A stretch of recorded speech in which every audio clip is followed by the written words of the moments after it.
شروع اللہ کے نام سے جو سب پر مہربان ہے، بہت مہربان ہے۔ طاسیم میم، یہ اس کتاب کی آیتیں ہیں جو حق کو واضح کرنے والی ہے۔ اے پیغمبر، شاید تم اس غم میں اپنی جان ہلاک کیے جا رہے ہو کہ یہ لوگ ایمان کیوں نہیں لاتے۔ اگر ہم چاہیں تو آسمان سے کوئی ایسی نشانی اتار دیں کہ اس کے آگے ان کی گردنیں جھک کر رہ جائیں۔ ان کا حال تو یہ ہے کہ ان کے پاس خدائے رحمان کی طرف سے جو کوئی نئی نصیحت آتی ہے یہ اس سے منہ موڑ لیتے ہیں۔ اس طرح انہوں نے حق کو جھٹلا دیا ہے۔ چنانچہ یہ لوگ جن باتوں کا مذاق اڑاتے رہے ہیں، اب عنقریب ان کے ٹھیک ٹھیک حقائق ان کے سامنے آ جائیں گے۔ اور کیا انہوں نے زمین کو نہیں دیکھا کہ ہم نے اس میں ہر نفیس قسم کی کتنی چیزیں اگائی ہیں؟ یقیناً ان سب چیزوں میں عبرت کا بڑا سامان ہے، پھر بھی ان میں سے اکثر لوگ ایمان نہیں لاتے۔ اور یقین رکھو کہ تمہارا پروردگار صاحب اقتدار بھی ہے، بہت مہربان بھی۔ اور اس وقت کا حال سنو جب تمہارے پروردگار نے موسیٰ کو آواز دے کر کہا تھا کہ اس ظالم قوم کے پاس جاؤ، یعنی فرعون کی قوم کے پاس۔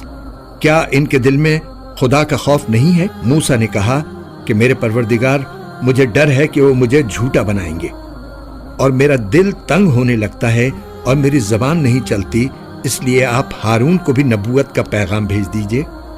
اور میرے خلاف ان لوگوں نے ایک جرم بھی عائد کر رکھا ہے جس کی وجہ سے مجھے ڈر ہے کہ وہ مجھے قتل نہ کر ڈالیں۔ اللہ نے فرمایا کہ ہرگز نہیں، تم دونوں ہماری نشانیاں لے کر جاؤ، یقین رکھو کہ ہم تمہارے ساتھ ہیں، ساری باتیں سنتے رہیں گے۔ اب تم دونوں فرعون کے پاس جاؤ اور کہو کہ ہم دونوں رب العالمین کے پیغمبر ہیں اور یہ پیغام لائے ہیں کہ تم بنو اسرائیل کو ہمارے ساتھ بھیج دو۔ فرعون نے جواب میں موسیٰ علیہ السلام سے کہا، کیا ہم نے تمہیں اس وقت اپنے پاس رکھ کر نہیں پالا تھا جب تم بالکل بچے تھے، اور تم نے اپنی عمر کے بہت سے سال ہمارے یہاں رہ کر گزارے، اور جو حرکت تم نے کی تھی وہ بھی کر گزرے، اور تم بڑے ناشکر آدمی ہو۔ موسیٰ نے کہا، اس وقت وہ کام میں ایسی حالت میں کر گزرا تھا کہ مجھے پتہ نہیں تھا۔ چنانچہ جب مجھے تم لوگوں سے خوف ہوا تو میں تمہارے پاس سے فرار ہو گیا، پھر اللہ نے مجھے حکمت عطا فرمائی اور پیغمبروں میں شامل فرما دیا۔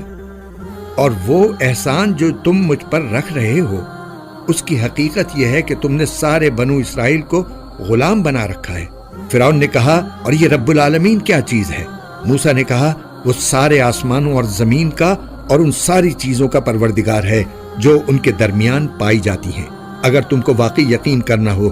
فرعون نے اپنے ارد گرد کے لوگوں سے کہا، سن رہے ہو کہ نہیں؟ موسیٰ نے کہا، وہ تمہارا بھی پروردگار ہے اور تمہارے پچھلے باپ دادوں کا بھی۔ فرعون بولا، تمہارا یہ پیغمبر جو تمہارے پاس بھیجا گیا ہے یہ تو بالکل ہی دیوانہ ہے۔ موسیٰ نے کہا، وہ مشرق و مغرب کا بھی پروردگار ہے اور ان کے درمیان ساری چیزوں کا بھی، اگر تم عقل سے کام لو۔ کہنے لگا، یاد رکھو، اگر تم نے میرے سوا کسی اور کو معبود مانا تو میں تمہیں ضرور ان لوگوں میں شامل کر دوں گا جو جیل خانے میں پڑے ہوئے ہیں۔ موسیٰ بولے، اور اگر میں تمہیں کوئی ایسی چیز لا دکھاؤں جو حق کو واضح کر دے پھر؟ فرعون نے کہا، اچھا، اگر واقعی سچے ہو تو لے آؤ وہ چیز۔ چنانچہ موسیٰ نے اپنا عصا پھینکا اور دیکھتے ہی دیکھتے وہ کھلا ہوا اژدہا بن گیا، اور انہوں نے اپنا ہاتھ بغل میں سے کھینچ کر نکالا تو پل بھر میں وہ سب دیکھنے والوں کے سامنے سفید ہو گیا۔ فرعون نے اپنے ارد گرد کے سرداروں سے کہا، یقیناً یہ کوئی ماہر جادوگر ہے، یہ چاہتا ہے کہ اپنے جادو کے ذریعے تمہیں تمہاری سرزمین سے نکال باہر کرے۔ اب بتاؤ تمہاری کیا رائے ہے؟ انہوں نے کہا، ان کو اور ان کے بھائی کو کچھ مہلت دیجیے اور تمام شہروں میں ہرکارے بھیج دیجیے جو ہر ماہر جادوگر کو آپ کے پاس لے آئیں اور ان جادوگروں کا مقابلہ کریں۔ چنانچہ ایک دن مقررہ وقت پر سارے جادوگر جمع کر لیے گئے اور لوگوں سے کہا گیا کہ کیا تم لوگ جمع ہو رہے ہو؟ شاید اگر یہ جادوگر ہی غالب آ گئے تو ہم انہی کے راستے پر چلیں۔ پھر جب جادوگر آئے تو انہوں نے فرعون سے کہا، یہ بات تو یقینی ہے نا کہ اگر ہم غالب آ گئے تو ہمیں کوئی انعام ملے گا؟ فرعون نے کہا، ہاں، اور تمہیں اس صورت میں مقرب لوگوں میں بھی ضرور شامل کر لیا جائے گا۔ موسیٰ نے ان جادوگروں سے کہا، جو کچھ تمہیں پھینکنا ہے پھینکو۔ اس پر ان جادوگروں نے اپنی رسیاں اور لاٹھیاں زمین پر ڈال دیں اور کہا کہ فرعون کی عزت کی قسم، ہم غالب آئیں گے۔ اب موسیٰ نے اپنا عصا زمین پر ڈالا تو اچانک اس نے اژدہا بن کر